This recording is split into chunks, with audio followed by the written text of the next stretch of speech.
Saudara-saudari yang terkasih, jumpa lagi dalam Pelita Hati hari ini, Sabtu 19 Maret 2022, Hari Raya Santo Yosef, suami Santa Perawan Maria. Bersama saya Romo Thomas Suratno SC dari Paroki Cilandak, Jakarta Selatan, mendengar dan merenungkan sabda Tuhan, yakni firman Tuhan yang tersurat dalam Injil Matius, bab atau pasal 1, ayat 16 dan ayat 18 sampai dengan 21 dan ayat 24a.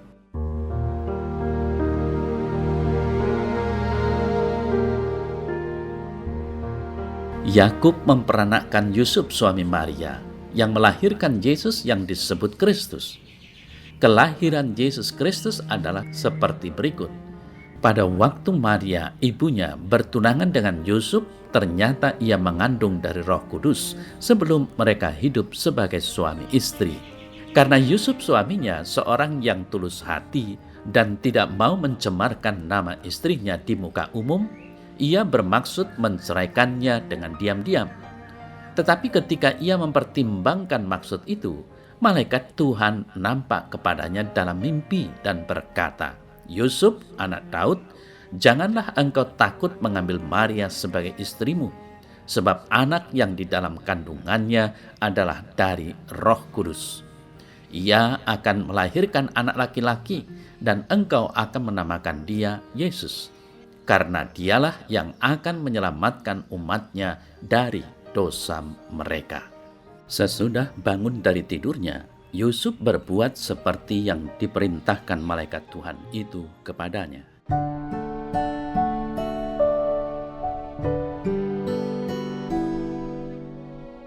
Saudara-saudari yang terkasih, hari ini Gereja Katolik seluruh dunia merayakan Santo Yosef, suami Santa Perawan Maria, dan tentu saja Bapa Pengasuh Yesus.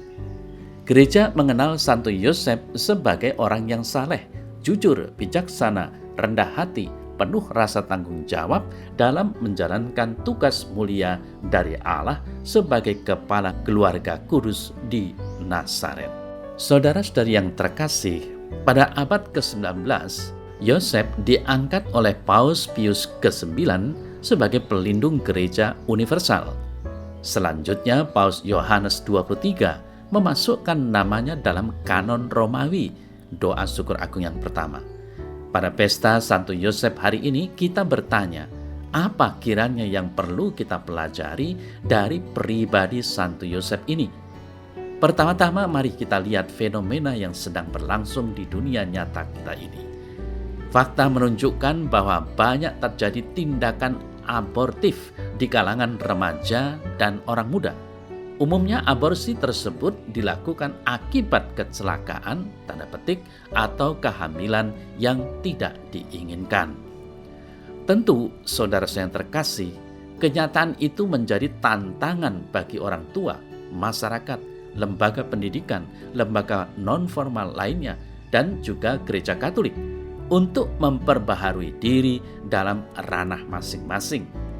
Dan Warta Injil hari ini kiranya membantu kita untuk membaharui pikiran, perasaan, dan hati kita sehingga mampu mengikuti teladan Santo Yosef sebagai teladan umat beriman. Apa saja pesan yang perlu kita belajar dari Santo Yosef? Hari ini kita belajar dari Santo Yosef yang sebenarnya berencana untuk meninggalkan Maria, tetapi karena dia adalah seorang yang tulus dan bertanggung jawab, maka dia mendengarkan bisikan Tuhan baik dalam mimpi maupun dalam suara hatinya. Saudara saya terkasih, dunia sekarang adalah dunia hoax. Dengan teknologi komunikasi yang semakin canggih, orang gampang mengunggah berita-berita bohong, berita-berita yang tidak benar, termasuk mencemarkan nama orang dekat, suami, istri, anak, dan juga teman dekat. Orang dengan gampang membicarakan kekurangan, kelemahan, dan dosa orang lain, di mana orang yang dijadikan bahan pembicaraan tidak ada di depannya. Orang yang berbuat demikian berarti melecehkan atau merendahkan orang lain alias melanggar atau menginjak-injak hak asasi manusia. Para pasangan suami istri dengan gampang menceritakan kekurangan pasangannya di depan orang lain. Dampaknya adalah kerenggangan hubungan suami istri yang dibumbui dengan perselingkuhan. Saudara-saudari yang terkasih, mari sebaliknya kita menceritakan apa yang baik, yang indah, luhur, dan yang mulia yang ada dalam diri sesama kita. Dengan kata lain, mari kita berpikiran positif. Kita percaya bahwa Tuhan telah menanam dalam diri kita masing-masing apa yang baik, indah, luhur, dan mulia daripada apa yang buruk, jelek, jorok, dan kotor. Apa yang baik, luhur, indah, dan mulia dalam diri kita antara lain keutamaan-keutamaan sebagai buah roh, yaitu kasih, sukacita, damai sejahtera, kesabaran, kemurahan, kebaikan, kesetiaan, kelemah lembutan, penguasaan diri. Galatia 5 ayat 22 sampai dengan 23. Saudara saya yang terkasih, seperti yang kita dengar dalam warta tadi, sesudah bangun dari tidurnya, Yusuf berbuat seperti yang diperintahkan malaikat Tuhan itu kepadanya. Ia mengambil Maria sebagai istrinya. Matius 1 ayat 24. Santo Yosef tidak berdiskusi banyak, tidak berbicara banyak, tidak melarikan diri dari kenyataan, dan tidak malu mengambil Maria sebagai istrinya. Sebaliknya, ia berpikir dalam terang Roh Kudus, mengikuti perintah Tuhan, mengambil Maria sebagai istrinya, merawat dan menyiapkan Yesus untuk tugas yang lebih besar. Saudara yang terkasih, Santo Yosef bertindak demikian karena dia memiliki kualitas kepribadian dan kualitas rohani yang luar biasa. Kesalehannya membuat dia mampu membaca dan mendengarkan pesan Tuhan. Kejujuran dan kerendahan hatinya membuat dia menerima kenyataan dan menjalankan perintah Tuhan dengan penuh iman. Kebijaksanaannya membuat dia mampu mengendalikan situasi dari memalukan menjadi anugerah Tuhan yang perlu dipertanggungjawabkan.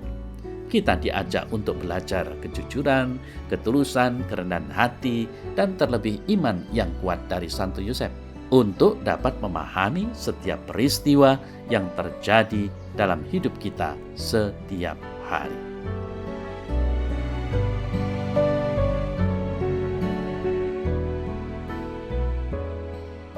Dalam nama Bapa dan Putra dan Roh Kudus. Amin.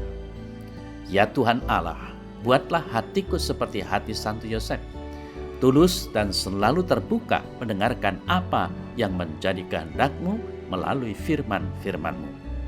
Semoga dengan demikian aku selalu akan bertindak sebagai orang beriman sesuai dengan apa yang Kau inginkan dan yang telah Kau rencanakan. Amin. Semoga Allah yang Maha Kuasa memberkati saudara dalam nama Bapa dan Putra dan Roh Kudus. Amin.